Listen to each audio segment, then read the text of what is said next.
गुरु प्यारी संगत जी, आप सभी को प्यार भरी राधा स्वामी जी। संगत जी, मनुष्य जैसे कर्म करता है वैसा ही फल उसका इकट्ठा होता रहता है। कुछ लोग सोचते हैं कि उनसे बुरे कर्म बन गए तो उनकी सोच ये होती है कि वो आत्महत्या करके इस जीवन को खत्म कर लेंगे, तो उन्हें इस दुख से मुक्ति मिल जाएगी। लेकिन ऐसे सोच रखने वाले लोग अज्ञानी होते हैं। वह ये नहीं जानते कि चाहे कुछ भी कर लो, लेकिन कर्मों का फल तो भुगतना ही पड़ता है। आज की इस कहानी में जानेंगे कि मनुष्य को पूर्व जन्म का भी कर्ज चुकाना पड़ता है।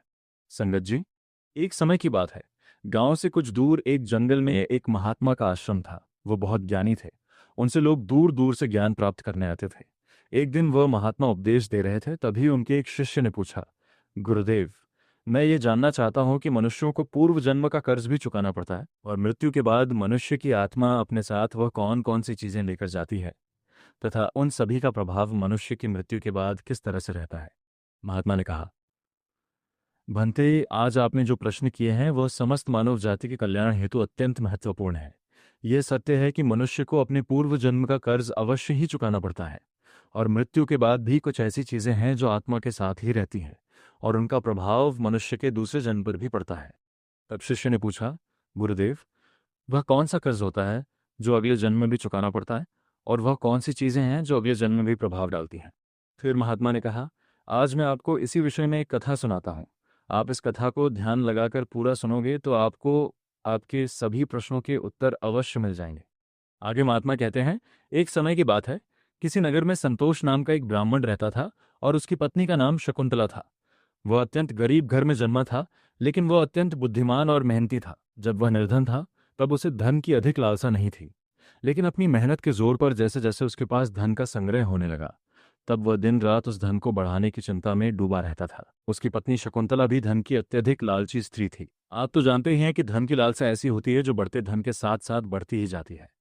संतोष अब ऐसा सोचता था कि काश उसे कोई ऐसी युक्ति मिल जाए जिससे कुछ ही दिनों में धन में हजारों गुना बढ़ोतरी हो जाए। पहले वह धन को चंचल और हाथ का मैल समझता था, और कहता था, धन का क्या है, वह तो हमेशा आता जाता रहता है। लेकिन तब वह मूर्ख था। अब उसकी आंखें खुल गई थीं, और वह धन का अत्यधिक संग्रह करने लगा। उस धन से दान धर्म आदि करने लगा, तथा वह साधुओं और महात्माओं की सेवा में लगता था। पहले उसकी ईश्वर में बड़ी ही श्रद्धा थी, किंतु समय बीतने के साथ साथ धन के लालच की भड़कती हुई ज्वाला ने उसके अन्य सभी सद्गुणों को भी जला दिया। धन की लालसा ने उसकी अंतरात्मा को हमेशा के लिए नष्ट कर दिया। पहले जब भी संतोष के द्वार पे कोई साधु महात्मा आते तो उसका मुख फूलों की तरह खिल उठता था, परंतु अब आदर सत्कार के समय मुख पर निराशा और मायूसी ही रहती थी। एक बार की बात है, संध्या का समय था। संतोष के द्वार पर एक साधु आकर रुके और बोले, हे पुत्र, मैं एक यात्री हूं और आगे हरिद्वार को जाना है। आज की रात बिताने के लिए साधु को स्थान मिल जाए तो अच्छा होगा। मैं बड़ी ही आशा से आपके द्वार पर आया हूं। उस साधु का मुख संतोष की मूर्ति था, आंखों में अमृत और मुंह में शहद सी मिठास, जिस कारण संतोष का हृदय भक्ति भाव से भर गया। वह उन्हें प्रणाम करते हुए बोला, जरूर महात्मा जी, आपकी सेवा करना तो मेरा परम धर्म है। तब वे साधु मुस्कुराते हुए कहते हैं, बेटा, आजकल के समय में तुम्हारे जैसे भक्ति भाव वाले पुरुष बड़ी मुश्किल से ही मिलते हैं। इस संसार से धर्म का भाव ही जैसे उठ गया है। इस प्रकार साधु के मुख से अपनी प्रशंसा सुनकर संतोष का हृदय खिल उठा। उसे ऐसा प्रतीत हुआ मानो उसे स्वर्ग में ही स्थान मिल गया हो। उसके होठों पर शब्द आ ही गए थे, लेकिन उन्हें दबा दिया और उनसे कहा, महाराज, अगर हम आप जैसे संतों की सेवा नहीं करेंगे तो इस मानव जीवन का क्या लाभ। ऐसा कहते हुए संतोष उन महात्मा को अपने घर के अंदर ले गया। जब उन्होंने घर में प्रवेश किया तब संतोष ने उनके स्वागत सत्कार में कोई कमी नहीं छोड़ी। खाने के लिए स्वादिष्ट भोजन बनवाया, नाना प्रकार की मिठाई बनवाई। उसके बाद दाल और सब्जियों में इतना घी डाला जैसे नदी की धारा में जल बहता है। भले ही संतोष उन महात्मा को इतने पौष्टिक आहार देने के पक्ष में नहीं था, लेकिन महात्मा की बातों में कुछ ऐसी शक्ति थी कि उसके वर्षों पुराने विचार चंद पलों में बदल गए, जैसे सूखी धरती पर एक दिन की बारिश से हरियाली छा जाती है। इस भक्ति भाव से महात्मा का दिल खुश हो गया। रात भर बातें होती रहीं, ज्ञान और भक्ति की चर्चाएं चलती रहीं। अंत में संतोष ने पूछा, महात्मा जी, आप साधु कैसे बने? साधु ने हंसकर उत्तर दिया, बेटा, बुढ़ापा आ गया है, अब क्या सारी उम्र गृहस्थी नहीं फंसा रहूंगा। कुछ हरि भजन भी तो करना चाहिए। ईश्वर कृपा से बहुत धन कमाया है। मेरे 3 पुत्र हैं और एक कन्या भी है। अब सारी धन दौलत उन्हें बांट दी है और अब तीर्थ यात्रा को जा रहा हूँ। फिर कुछ समय के पश्चात संतोष ने साधु की तरफ देखा और पूछा, तो क्या आपने अपना सब कुछ बच्चों को दे दिया, या अपने पास भी कुछ रखा है? तभी साधु ने उत्तर दिया, बेटा, मेरे हाथ में जो ये लाठी देख रहे हो, ये अंदर से खोखली है। इसमें मैंने 400 स्वर्ण मुद्राएं डाल रखी हैं। यात्रा में कभी कभी धन की आवश्यकता भी पड़ जाती है। यह कहते कहते साधु को नींद लग गई, लेकिन संतोष की आंखें जाग रही थीं। ये सारी बातें उसकी पत्नी शकुंतला ने भी सुन ली थीं। अब रात्रि का पहला पहर बीत गया था। वह बार बार महात्मा की लाठी को देख रहा था और मन ही मन कुछ सोच रहा था। उसके अंदर लोभ लालच की माया का संचार हुआ, किंतु उसकी अंतरात्मा इस घृणित कार्य को करने से रोक रही थी। लेकिन वही मन की दुरात्मा स्वर्ण मुद्राएं पाने की जिद पर अड़ गई। कुछ समय तक इस संघर्ष में ही उसके मन का बुरा हाल हो चुका था कि तभी उसकी पत्नी उसके पास आकर बैठ जाती है और कहती है, स्वामी, आप किस गहरी चिंता में डूबे हैं? क्या आप भी वही कुटिल मंशा से सोच रहे हैं जो मैं सोच रही हूँ?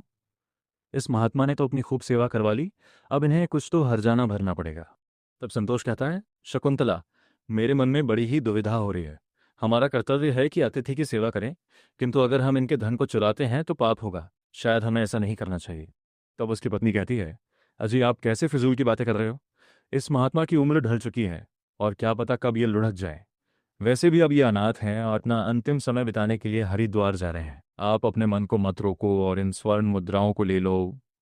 मुझे लगता है ईश्वर भी यही चाहते हैं। इसी कारण से यह महात्मा यहाँ पधारे हैं और जो बात सबसे गुप्त रखनी चाहिए उसे ही आपको बता दी है। तब संतोष कहता है, ठीक है। अंततः लोभ ने धर्म को हरा दिया। संतोष ने लाठी उठाई, पर उसके हाथ पैर कांप रहे थे। उसकी अंतरात्मा ने एक बार फिर से बड़बड़ाना शुरू किया, लेकिन लोभ के दृढ़ हाथों ने उसे दबा दिया। तभी संतोष और शकुंतला ने लाठी खोली और उसमें से स्वर्ण मोहरों को निकाल लिया और उनकी जगह सामान्य लोहे के सिक्के भर दिए। अगले दिन सुबह महात्मा ने संतोष और उसकी पत्नी की विनम्रता पूर्वक आज्ञा लेकर स्नान आदि करके अपनी अगली यात्रा के लिए तैयार हो गए। किंतु अभी भी संतोष का दिल धड़क रहा था। उसे डर था कि कहीं साधु को शक न हो जाए। इस ख्याल से उसका चेहरा पीला पड़ता जा रहा था। लेकिन महात्मा को इस बात की कोई खबर ही नहीं थी। वह तो हंसते हुए बातें कर रहे थे और रात की मेहमानवाजी के लिए बार बार धन्यवाद दे रहे थे। अभी तो जाते समय संतोष ने कहा, महात्मा जी, मेरे यहाँ संतान नहीं है। कृपया भगवान से प्रार्थना करें कि आपके जैसी ही हमारे यहाँ संतान हो जाए। वैसे तो हम पापी हैं, हमारी प्रार्थना का कोई असर नहीं हो सकता, किंतु आप तो महात्मा हैं, भगवान आपकी बात जरूर सुनेंगे। तभी मन मुस्कान के साथ महात्मा ने उत्तर दिया, सुनेंगे नहीं, ये तो वही जाने, लेकिन मैं तुम्हें आशीर्वाद देता हूँ कि भगवान तुम्हें संतान दे। इतना कहकर वे महात्मा वहां से चले गए। अब जैसे संतोष के सिर से एक बड़ा बोझ हट गया था। उसे ऐसा लगा जैसे महात्मा के जाने के साथ ही उसके दिल से एक पत्थर हट गया हो। किंतु वे दोनों पति पत्नी चोरी के फल से नहीं बच सकते थे। ये बात संतोष का मन और मस्तिष्क भी अनुभव कर रहा था, परंतु वह इस चोरी के प्रकट होने से बहुत डरता था। चोरी का प्रकट होना प्रत्यक्ष था, किंतु उसका फल भविष्य के किसी पर्दे में चुपचाप छिपकर सही अवसर की प्रतीक्षा में था। मनुष्य वर्तमान समय के सामने भविष्य की परवाह नहीं करता है। वहीं दूसरी ओर जब वह महात्मा हरिद्वार पहुंचे तो उनका हृदय अत्यंत प्रसन्न हो गया। यहाँ साधु संतों को देखकर ऐसी प्रसन्नता हुई मानो उन्हें सभी देवताओं के साक्षात दर्शन हो गए हों। उनका मन ईश्वर भक्ति में लीन हो गया। फिर रात को महात्मा वहीं संतों के साथ आश्रम में सो गए। फिर अगले दिन स्नान करके उन्होंने उस मंदिर के मुख्य रसोइये को बुलाकर कहा, मैं यहाँ श्रद्धा हेतु आने वाले सभी यात्रियों के लिए अन्नदान करना चाहता हूँ। यही एक इच्छा मेरी बाकी है। कृपया आप हमें बताएं कि सभी लोगों के भोजन, निवास और वस्त्रदान के लिए कितना खर्च हो सकता है। तभी उस व्यक्ति ने कुछ हिसाब करते हुए बताया, महाराज, अन्नदान, निवास, वस्त्रदान और अन्य सभी प्रकार के कार्यों के लिए कुल 300 स्वर्ण मुद्राएं लग सकती हैं। कम अधिक हो सकती हैं। क्या आपके पास इतना अधिक और पर्याप्त धन है? महात्मा ने कहा, ठीक है, मैं इसका प्रबंध करता हूँ। आप बस कल के सभी कार्यक्रमों का आयोजन करो। कहकर वे गंगा स्नान के लिए चले गए। फिर अगले दिन उनके कहे अनुसार उस रसोइये ने पूरा आयोजन किया। हरिद्वार के परिसर में बड़ी ही धूमधाम और खुशी के साथ अन्नदान, वस्त्रदान, भजन आदि कार्यों को संपन्न किया। वहां मौजूद सभी लोग देखकर खुशी से कहने लगे, महात्मा स्वयं गरीब होकर कितने उदार हैं, और जिनके पास धन की कोई कमी नहीं होती वे व्यर्थ के दिखावे में लुटा देते हैं, परंतु धर्म की राह पर एक कौड़ी भी खर्च नहीं करते। ये एक नेक दिल मनुष्य है जिसने अपना धर्म समझा और धर्म के सामने धन का मोह नहीं देखा। अपनी प्रशंसा सुनकर महात्मा की खुशी का कोई ठिकाना न रहा। उनका हृदय आनंद से प्रसन्न हो रहा था, किंतु दूसरी ओर उनका भाग्य रो रहा था। जब संध्या हुई, महात्मा ने अपने कमरे का दरवाजा बंद किया और लाठी को खोलकर देखा तो लाठी के अंदर लोहे के सिक्के देखकर उनका हृदय कांप गया। उन्हें ऐसा प्रतीत हुआ मानो कोई भयानक स्वप्न देख रहे हों। उन्हें अपनी आंखों पर यकीन नहीं हो रहा था। वह चाहते थे कि यह स्वप्न जल्द से जल्द टूट जाए, पर यह कोई ऐसा स्वप्न नहीं था जिससे नींद खुल जाए। उन्होंने बार बार अपनी आंखें मल मल कर देखा, पर सिक्के वहीं थे, लोहे के। अब उस महात्मा को थोड़ी ही देर में रसोइये को हिसाब करके उनका धन लौटाना था। उन्होंने सोचा, अब क्या होगा? अपमान की छवि उनकी आंखों के सामने खिंच गई। वो कहने लगा, हे प्रभु, आप मुझे क्षमा करें। महात्मा कांपते हुए खड़े हो गए। उन्हें अपमान का ख्याल अपमान से भी ज्यादा डरावना लग रहा था। अब उनमें इसे सहन करने की शक्ति नहीं थी। वे कुछ देर तक सोते रहे और उन्होंने अचानक से दरवाज़ा बंद कर लिया और साथ ही उम्मीदों के द्वार भी बंद हो गए। महात्मा ने चारपाई की रस्सियों को निकाला और उन्हें छत से लटका दिया। अब मौत दरवाजे पर खड़ी थी कि तभी महात्मा की अंतरात्मा ने उपदेश दिया। दिमाग ने भी सलाह दी कि यह तुम क्या कर रहे हो? आत्महत्या सबसे बड़ा निंदनीय कर्म है, ऐसा मत करो। पर निराशा ने हर तरफ से हरा दिया था। महात्मा का चेहरा मृत व्यक्ति की तरह सफ़ेद पड़ा था। तब उसने चारपाई पर खड़े होकर अपनी गर्दन में फंदा डाला और कांपते हुए पैरों से चारपाई को ठोकर मार दी। वह महात्मा फांसी पर झूल गए और उनकी मौत हो गई। वहां सुबह बहुत सुखपूर्वक और शांत थी, लेकिन किसे पता था कि शाम इतनी दुखद होगी। कुछ ही समय बाद यह घटना चारों ओर फैल गई। ये सब देखकर उस रसोइये ने ही महात्मा का अंतिम संस्कार किया और फिर से भगवान का नाम लेकर अपने काम में लग गया। वह महात्मा तो मर गए, लेकिन उनका आशीर्वाद अभी भी जीवित था। 1 साल के भीतर ही वह चोर ब्राह्मण संतोष के घर में एक पुत्र का जन्म हुआ। इस अवसर पर संतोष ऐसे प्रसन्न था मानो सारे संसार का धन उसे मिल गया हो। अब तो अंधेरे घर में प्रकाश छा गया था। उसके पैर धरती पर नहीं पड़ते थे। उसने बालक का नामकरण संस्कार बड़ी ही धूमधाम से किया। इस उत्सव के अवसर पर एक नगर भोज दिया गया। उस दिन संतोष ने अपनी सारी जिंदगी की कंजूसी निकाल दी और धन को पानी की तरह बहाया। बालक का नाम संकेत रखा गया। संकेत बहुत ही सुशील और भगवान का उपासक बालक था। उसकी तीक्ष्ण बुद्धि देखकर आश्चर्य होता था। लोग कहते थे कि यह कुल का नाम बढ़ाएगा। संतोष यह सुनकर फूला नहीं समाता था। इसी प्रकार 5 वर्ष बीत गए। संकेत शिक्षा ग्रहण करने हेतु आश्रम में गया। वहां भी उसके गुणों का विकास होने लगा। वह हमेशा अपनी कक्षा में प्रथम आया करता था। संतोष ये देखकर ईश्वर को धन्यवाद करता था। लेकिन कभी कभी जब उसे उस महात्मा के साथ अपने दुर्व्यवहार की याद आती तो उसके दिल में चुभन होती और उसकी आत्मा पर एक अनजाना सा डर छा जाता था। उसे बार बार अपने ऊपर गुस्सा आता था। वह अक्सर मन ही मन दुखी होते रहता और मन ही मन कहता, मेरी बुद्धि कैसी खोटी थी, मैंने ऐसी मूर्खता क्यों की। लेकिन बीता हुआ समय उसके हाथ में नहीं आ सकता था। उसने स्वर्ण की 400 मोहरों को एक लाल वस्त्र में बांधकर संदूक में रख दिया और यह निश्चय किया कि वो उस महात्मा को वापस दे देगा। फिर उसने महात्मा की खोज शुरू कर दी। कई लोगों को भेजा, लेकिन वो उस महात्मा तक नहीं पहुंच सका। इतना समय बीत गया कि अब संतोष उस घटना को भूल गया, परंतु स्वर्ण मुद्राएं अभी भी एक लाल वस्त्र में लिपटी हुई उसी संदूक में पड़ी थी। समय गुजरता गया और संकेत अब 21 वर्ष का हो गया था। साथ ही उसे एक बीमारी ने जकड़ रखा था और संकेत के इलाज में काफी धन खर्च हो रहा था। फिर एक दिन अचानक संतोष अपनी पत्नी शकुंतला और बेटे संकेत के साथ हरिद्वार के लिए निकल पड़ा। वहां पहुंचकर वे एक आश्रम में ठहरे। वहां संतोष को पता चला कि उनके बेटे संकेत का व्यवहार साधुओं जैसा हो रहा है। उसके अंदर वैराग्य आ रहा है। वो दिन रात साधुओं के डेरे में समय बिताता और जब भी किसी दीन दुखी या गरीब को देखता तो उसकी मदद करता था। इसे देखकर संतोष बहुत परेशान होता था, पर वो कुछ कर नहीं पाता था। संकेत उसकी इकलौती संतान थी। उसका मुख देखकर संतोष का क्रोध शांत हो जाता था।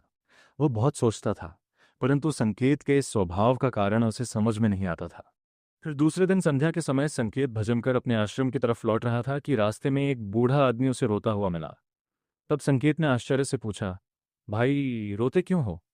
तब वह बूढ़ा आदमी कहने लगा, बेटा क्या कहूं, कहते हुए लज्जा आती है।